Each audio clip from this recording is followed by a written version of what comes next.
Welcome back, boys and some girls. Today I want to talk about a game called Painted Kingdoms. Currently it's just a demo and it's extremely short, so the demo is going to be extremely short. So what is the game about? The game is basically a tower defense that is very similar to the game Thronefall if you played that, but basically with the paintbrush, because you're painting the terrain to affect different buildings in different ways. The way you play the game is by controlling the king and a few different weapons the king has: a bow and a paintbrush, which you use to either put down fires, because everything is a book and a paper, or you use it to paint basically everything. Your time to shine as the king is going to be in between waves, because this is a wave-based defense thingy. So in between waves, you'll be upgrading your buildings, you'll be painting new backgrounds or biomes as they're called in the game on the floor, which affects buildings differently. And whenever you're done, just hold E and you can initiate a wave to start another wave. I'm gonna say this up front, the demo is way too short to know what the actual core loop of the game is. There's only one level, 8 waves, and that's it. You can tackle it in multiple ways, but it's extremely short, you don't get too much done. Controlling the weapons for the king can be slightly delayed because everything is auto-aimed, so there's like a 1 second delay before the king actually starts using whatever weapon you have chosen for him to use right now. There's currently also no tutorial. You just basically do trial and error until you understand what things do. Now for the technical side, there were no issues, no problems, no FPS problems, no freezes, no crashes, no nothing. There were some UI problems, I think, things that are not very clear, like the painting icons, which I think should be a little bit more colorful, should shine a little bit more, be bigger, so it's clear what paint you're using right now.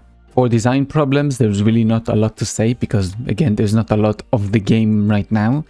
Number one I noticed is we have a crosshairs for some reason, even though we cannot aim. So it's kind of just confuses you. I thought we could aim at the start.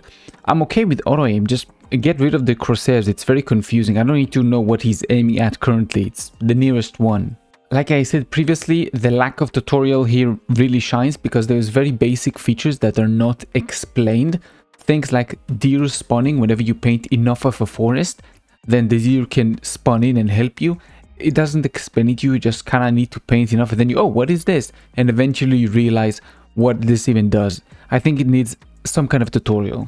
Just to explain this to you so you understand what I mean, whenever I launched the demo, I just played play on Steam. The game immediately launched into a wave. I didn't select any level, I didn't have any settings, I didn't have anything. Just immediately I was right in the level, no choosing anything. I didn't know what was going on. I wasn't sure if it's a cutscene or what was going on. So the most obvious thing I can say, just add a tutorial, explain the most basic features, and let's move on. Now a little bit about the developers. They seems to be a new studio from France. They previously made a very small brawler game that released on, I think, February 2025.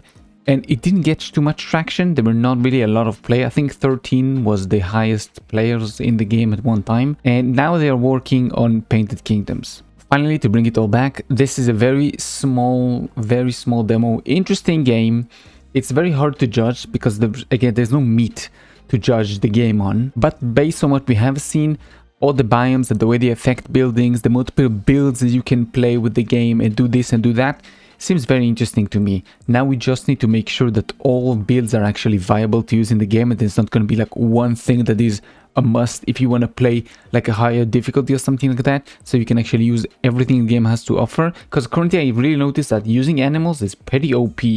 Like they destroy things and you don't need anything for them, you just need to paint forests everywhere. It's pretty simple. So if we have that, we slap a tutorial on top of this. We explain some features like how deer, whenever they die in battle, they spawn from the place that you can kind of buff them. But if you have multiple places, they spawn faster because there's like a cooldown between spawns.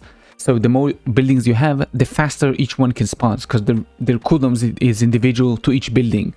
These kind of things are not really explained to you. You just kind of gotta try it out on your own. So if you explain this plus that, I think we have a pretty decent small game here that will be somewhat decently fun. Now for the full game, would I suggest playing it based on what I played right now? I don't know. There was really nothing here. It was super short. I played for 90 minutes and I think I played the level like 3 or 4, maybe 5 times over, like the waves again and again and again. Only 90 minutes. Like there's really nothing here to do. I am keeping my eye on the game. This seems to be interesting. But that's pretty much for this one. This was super quick because again, there's not a lot to do. I guess I'll see you in the next one. Hope you enjoyed this one. If you did, thank you. If you didn't, let me know so I can improve it. So I keep safe and I'll see you in the next one. Bye.